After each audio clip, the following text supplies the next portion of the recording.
like to look the vendor in the whites of the eyes. They like to shake hands. They like to go visit. They like to kick the tires, as the expression goes. That was the way the B2B world worked for generations. It was all built around trade shows. It was built around in-person meetings and presentations. And that's really changing. Marketing and B2B businesses are typically not seen as companions. However, in a challenging market, companies selling products and services to other businesses need to do a lot more to stand out in the market if they hope to survive, let alone grow their business. The question facing many brands is exactly how they can promote a brand in a way that resonates with potential customers and helps grow their sales. I'm Jane Singer, and welcome back to A Seat at the Table. Each week, we sit down with industry leaders and innovators who share their business expertise and insights with us. Meet Matt Bell, a specialist in B2B marketing. He co-founded MessageUp to assist B2B companies in improving their messaging and in delivering effective content without overwhelming their teams. In this episode, Matt will be discussing how B2B companies can maximize their impact when they have limited resources, how companies can leverage thought leadership and brand content, and best practices for optimizing the buying experience for digital-first B2B customers. In order to create a successful marketing strategy, you need to have experienced people on your team. However, finding those people is not always easy, particularly in markets where unemployment is at an all-time low. That's why many leading companies turn to AsiaNet consultants. AsiaNet has a legacy of being able to fill even those difficult-to-fill roles. Their global network, built over 3 decades, gives them an advantage in finding the right people for the right positions. You can learn more about them over at asianetconsultants.com. I'll leave a link in the show notes over on our website at seat.fm. Meanwhile, let's sit down with Matt and find out how we can get going on marketing our B2B businesses. Matt, thank you so much for joining me here today on A Seat at the Table. It is a pleasure to have you with us. I'm so excited to dive into the topic of B2B marketing. It's something that I've been involved with for years, and I just can't wait to get your views. Well, likewise, Jane, pleasure to be here. Thank you for having me. Now, I think B2B marketing seems to be sort of the country cousin of marketing, right? Because everything around marketing, advertising, promotion always focuses on consumer, and understandably so. Those companies have huge budgets. They're doing these very splashy campaigns. And then when B2B comes along, people oftentimes don't even think that any kind of marketing is needed. Oh, we have a sales team, we're good, right? We only call on a few people. We know everybody, they know us, all is good. What are they misunderstanding about that? I think there's a couple of things. I mean, yes, B2C is the fast mover, right? It's the ambitious child with the alpha personality that runs ahead, and mainly because its cycle times are so fast compared to B2B. So we can do, a B2C company will have thousands of customers. It can run experiments very quickly and easily and evolve very, very quickly. So anything cutting edge in marketing is going most likely to happen in B2C first. And then it's slow country cousin B2B that moves laboriously and makes decisions every 6 months, not every 6 minutes, comes along behind and has the advantage actually of seeing what's worked in B2C and trying to adopt some of it. I disagree a little bit that it's entirely the domain of big B2C, because I think we've all heard of IBM. We've all heard of Salesforce. Some of these are B2B companies, and they spend hundreds of millions of dollars on advertising and sponsoring and things like that. So there is definitely an arm of B2B that is big and will do big things. But you're right. Most B2B businesses have a smaller budget for marketing than consumers do. And I think one of the underlying factors that drove that in the past, and we'll probably come back to this, I think, in the conversation, is that most B2B decisions are big. There can be tens of thousands, hundreds of thousands of dollars. And so there's a lot riding on them. And so people like to make those in person. They like to look the vendor in the whites of the eyes. They like to shake hands. They like to go visit. They like to kick the tires, as the expression goes. And, that was the way the B2B world worked for generations. It was all built around trade shows. It was built around in-person meetings and presentations. And that's really changing. And so I think that's where we see B2B catching up with B2C the fastest, is the move from that very much an in-person relationship-driven world to an online relationship-driven world. Interesting. Circling back to what you said, and it's actually really accurate, that B2B oftentimes are bigger decisions. There's a lot more writing on it. Therefore, you want to have that in-person kind of a connection. It's a much longer decision-making cycle. How does marketing play into that? So all decisions are made based on two things: information and emotion. Okay. And I think there's a perception that B2B decisions somehow are more information driven, whereas B2C, purchasing is more impulse driven, probably because of the scale of the decision that's being made. But the evidence doesn't really support it. The research says, if you Google around, you'll see it. There've been several studies to B2B buyers make emotional decisions too. They're human beings, right? And there might be a committee of them making the decision rather than one person. So that affects the way that we market. But the decision is still made based on establishing an emotional connection. And so a B2B buyer will not buy from a vendor that they don't trust. And trust comes from connection and getting to understand each other. So I think in the same way that, as an individual consumer, we go, yeah, I don't know what that company, I don't know them, I don't really believe what they're saying, so I don't trust them, I'm not going to buy from them.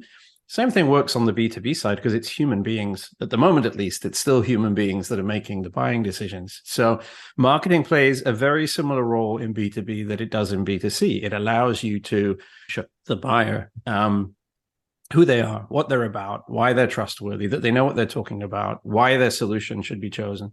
And it's about getting that information into the hands of the buyer at the right time so that they come to trust the brand. They associate the brand with reliable information, which then eventually becomes a reliable solution, and they can become loyal customers. So very much the same type of objective. However, the way in which that marketing happens might be obviously a little different for business rather than consumer. Right. Yes, I understand what you're saying with that. Now, B2B companies don't really have those generous budgets that consumer-facing brands have, except for, like you pointed out, something like Salesforce or IBM. Of course, they're the exceptions, but by and large, most of them don't have that kind of budget already figured into, sort of the P&L. So working with a much smaller budget and probably not even a dedicated team in many cases, how can they maximize their impact? I mean, what would you advise someone to do? The key to me is focus. Okay. If you're a consumer brand, you're trying to do a 1 to millions message. You're trying to reach an enormous market. You're probably going for a few percentage points market share of hundreds of billions of dollars of market across potentially tens of millions of end users. When we're talking about B2B, most B2B companies have perhaps a few thousand ideal customers around the world. And so they're trying to reach a much more specific audience. And so that's kind of question one is, who is your ideal customer?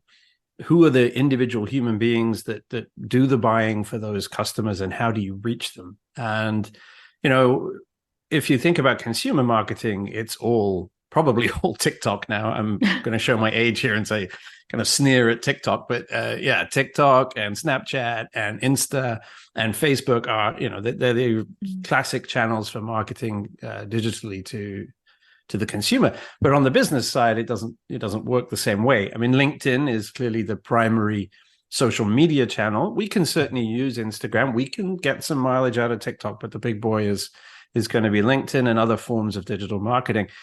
But search optimization, I mean, trying to reach a business buyer involves putting information out there so that when they go looking for answers to their questions, they find you. And that's much more the sort of what we would call inbound marketing, putting information out there for them to find so that they will come to you. Right. And, there's a lot to do there. And so if you don't have a team and you don't have a lot of money, you have to be ruthless in prioritizing where you go first. My recommendation, and it's really just a, suck the thumb type wet finger in the air type estimate, is no more than 3 channels to start with. And when you step back and you think, well, which channels are my customers using to find information? It'll be a lot more than 3. You'll list 10, 15 different places that they might go. You simply can't show up regularly, consistently in a high quality way on 15 places with a small team. So you have to pick 2, 3, 4 and be really good at those. And once you master those and the business grows a bit, you can add more. The biggest danger, I think, that a lot of smaller businesses fall into is spreading themselves too thin.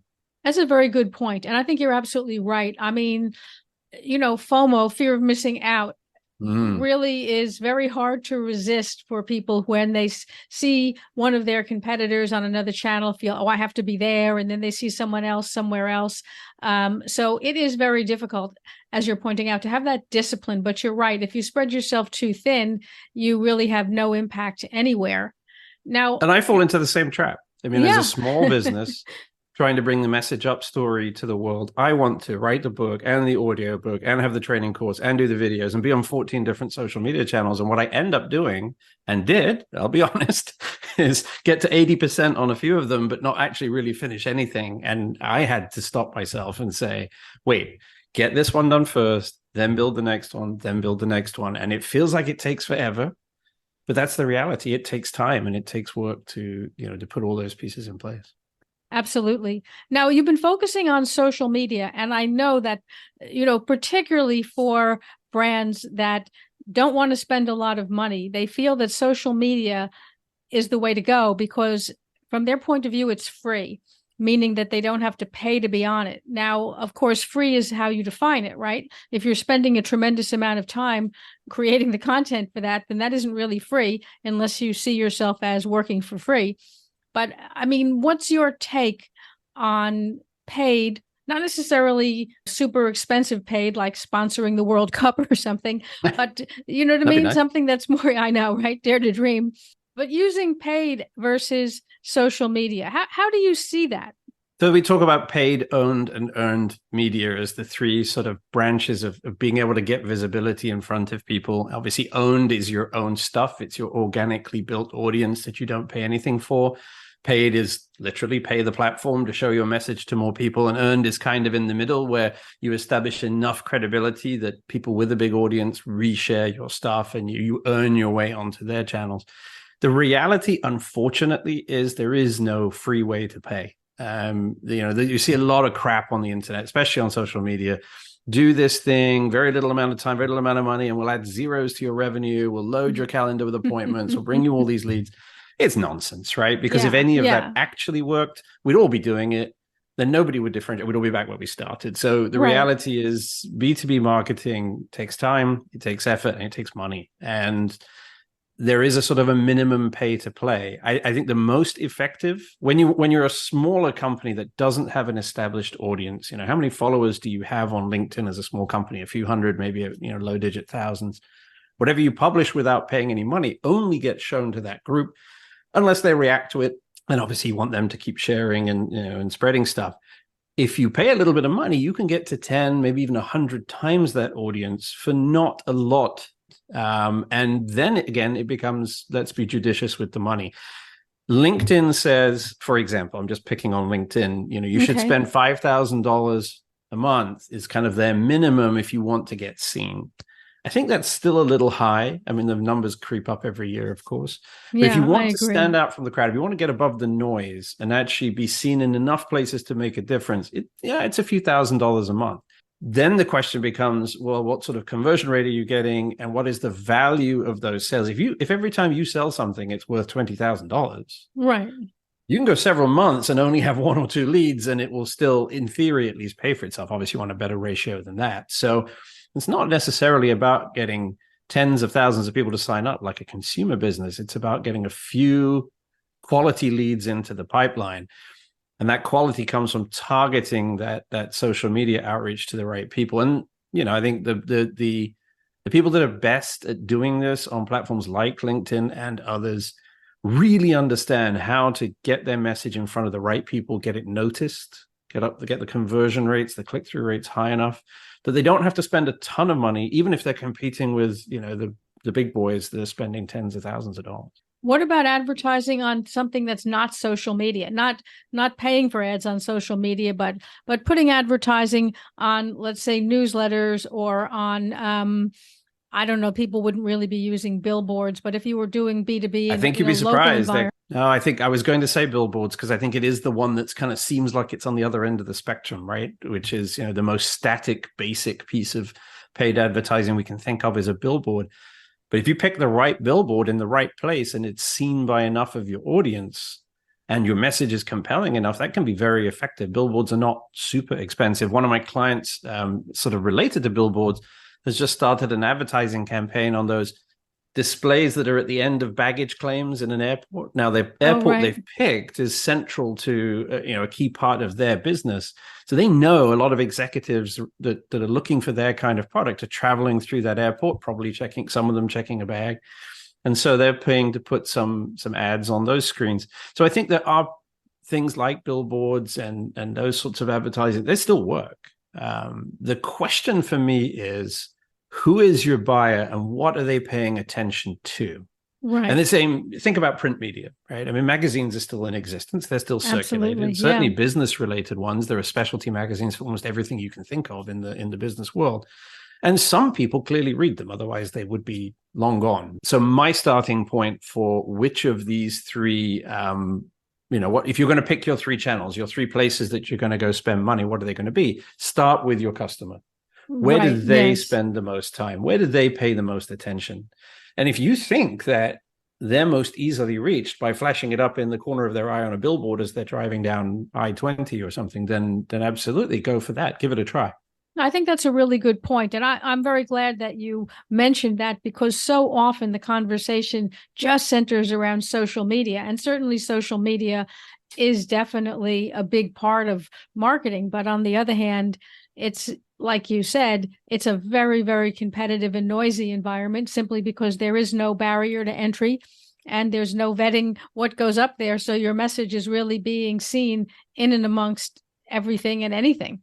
Yeah, I mean, I think the reverse is not true. If you are not online and you only focus on traditional marketing, which a lot of established B2B companies have done, you're in danger of becoming obsolete or invisible, actually. And the reason is nothing to do with the seller. It's all about the buyer. Many of those are digital natives. And so their affinity is to digital. It's digital first. Their first recourse is to the internet. It's not to traditional media. And that doesn't mean you can't affect them subliminally, right? So a billboard in the corner of your eye, a sponsorship at an event, may not get them to interact with it directly, but it's reinforcing your brand in their mind. Yes. We talk about touch points, the stories on the internet. I'll call it research. Some of it's a bit sketchy, but it used to say, oh, you need to be seen 5 or 6 times. Then it was, you need to be seen 10 or 15 times by someone before they'll buy from you. Now I've seen 25, 30 times. Probably speaks just to the amount of media we're getting inundated with, that we won't notice something unless we've seen it quite a lot of times in quite a few places. And so those non-digital channels can do a good job of reinforcing the presence of your brand in the mind share that you have with the buyer. But you have to be online. And I think this is where the real challenge lies with a lot of B2B companies, especially the ones that have been around for a while, is the world has evolved very quickly. COVID accelerated it tremendously. B2B buyers are now younger. They're more working remotely. They're doing everything online all the way through purchase. So if you're not there, you won't be able to play. You won't be in the market at all. Yeah, absolutely. Yeah, I think that's a very, very good point. And certainly you need to have that online presence. And you're right, standing out online is a challenge because there's so much online that's coming at people that it is difficult for your message to really stand out and have an opportunity to resonate before the next thing is put in front of people. Yeah, and that's the game that we really play, right? It's not, are we there or how much are we spending, but is it working? A lot of companies are churning out content, churning out promotional things, but if they're not effective, they're just wasting their money. They're just contributing to the noise.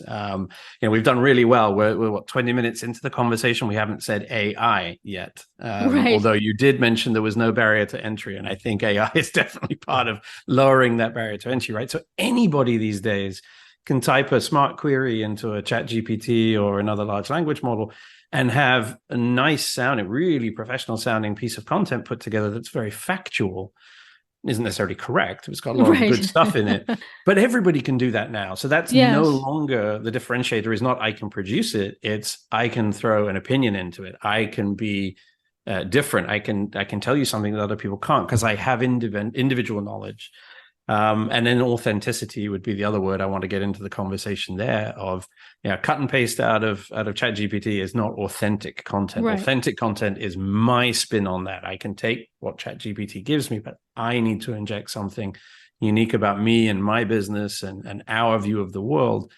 then you're going to notice that content. And so, the focus has shifted suddenly from volumetric production of content to production of differentiated content, authentic content that has something more to it than an AI model can give you.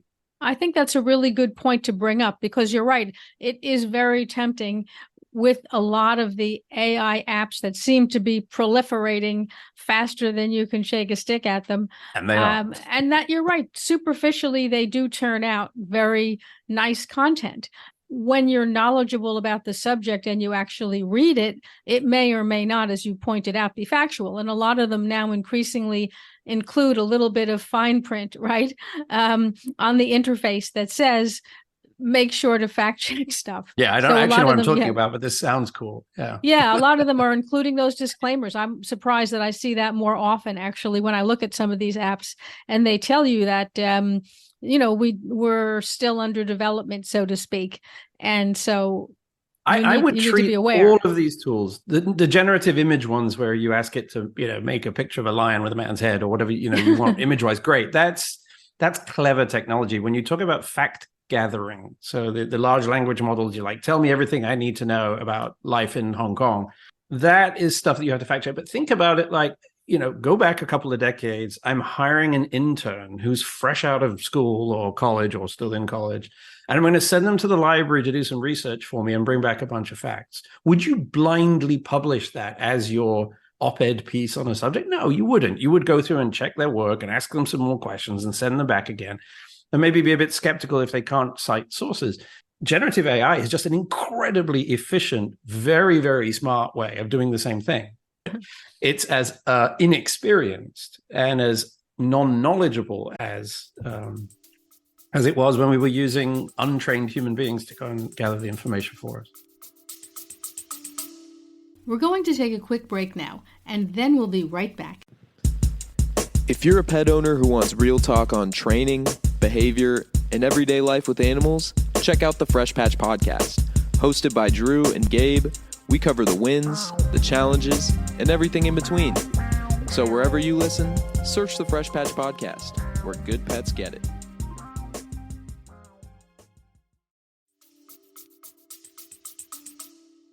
I think that's an interesting way to frame that.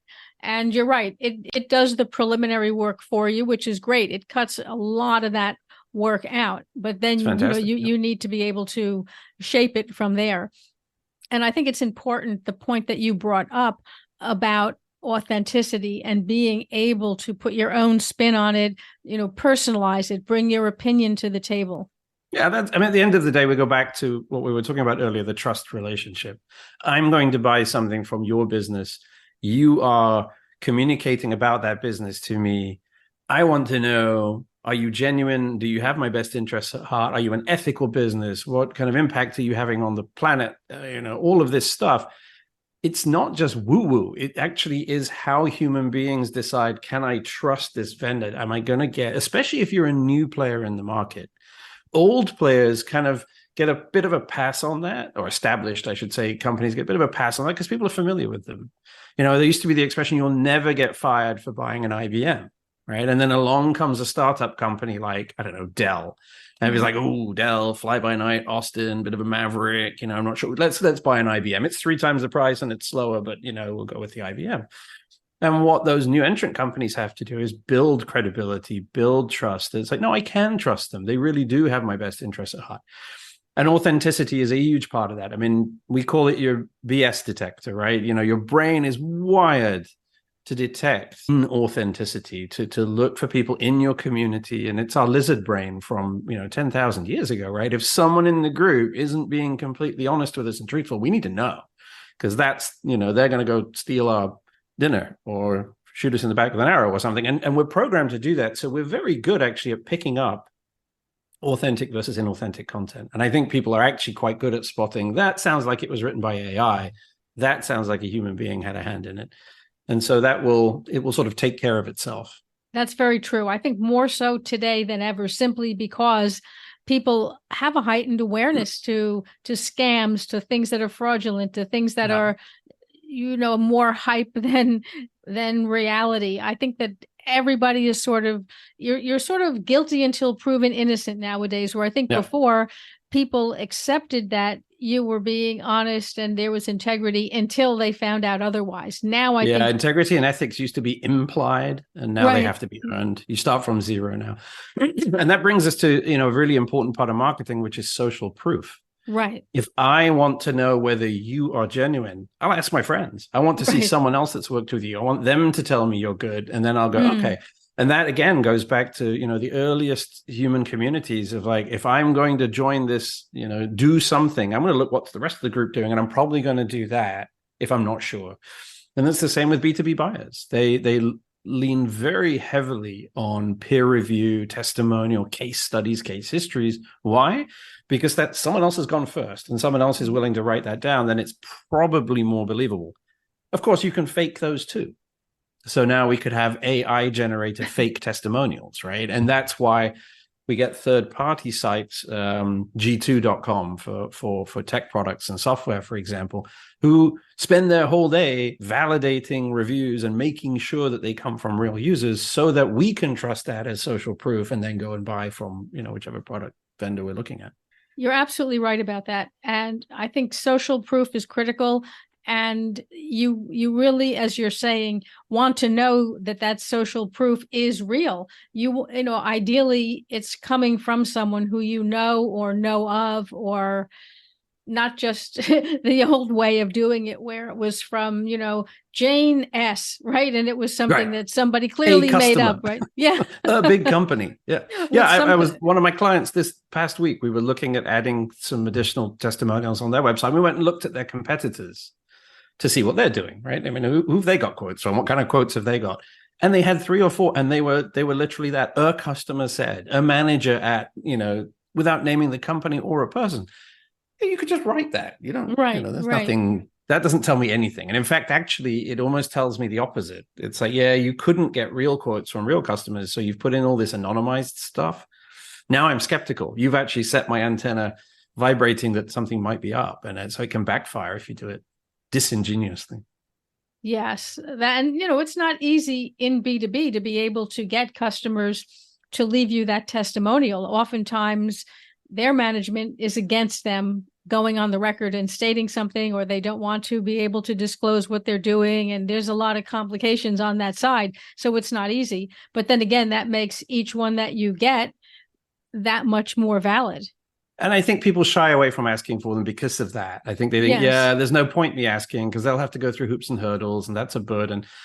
But I think that's also a little bit lagging, this shift in demographics. I think if you go to a younger buyer and you say, hey, you depend on this social proof. You want me to have this because that's how you make your decision. So help me out. You give me the quote that you wish you had seen on my website when you were buying from me. And I think it's working its way. Right. Yeah, there's always the next opportunity, and then there's always the way somebody games that, right? So it's always a cat and mouse kind of a thing. But I think you're really correct that having those third-party testimonials is absolutely golden. Yeah, and you just hit on something else, which is that there is no answer to marketing. Whenever you think you've got it right, you might hit a sweet spot for a short period of time, but those goalposts are going to move because the customer is changing, the market is changing, your competitors are responding and copying, the technology is evolving, things like, AI suddenly coming onto the scene. And so marketing is a game of experiments. If you're not constantly experimenting, evaluating those results, and then evolving what you're doing, you are going eventually to get left behind. And by all means, double down on what's working, but some proportion of the budget for marketing always has to be on trying new stuff and looking outwards and seeing, hey, what's working for other people? What can we be doing here? Yeah, absolutely. Absolutely. Matt, thank you so much for sharing so many great insights. I mean, I have learned a tremendous amount talking to you, and I think everybody listening to this has also. How can people connect with you? So we'll go back to LinkedIn. That's always a good one. Okay. I'm Matt Bell on LinkedIn. The company name is MessageUp. So Perfect. Both of those should be findable. We'll put the links, I guess, in the show notes as well, so people can find them there. The website is simple, MessageUp.com, and that has links to all sorts of information about this. I published 2 books earlier this year. One is called Content Marketing Mission Critical, which speaks to the nature of content marketing in B2B today. That one is for B2B CEOs, really for company leaders who need to design and champion the strategy. And then there's a companion book, B2B Content Marketing, Making the Magic Happen, which is more for the marketing leader and the marketing team to operationalize that strategy. And so the two of them are companion volumes. There's links to both of those on the website. If you look in the main nav, click books, you'll find how to get those from your favorite book retailer. Well, I will make sure all of that is in the show notes over on our website at seat.fm. So please be sure to head on over there and check that out. And Matt, thank you so much for joining us here on A Seat at the Table. My pleasure, Jane. Thank you for the conversation. Really enjoyed it.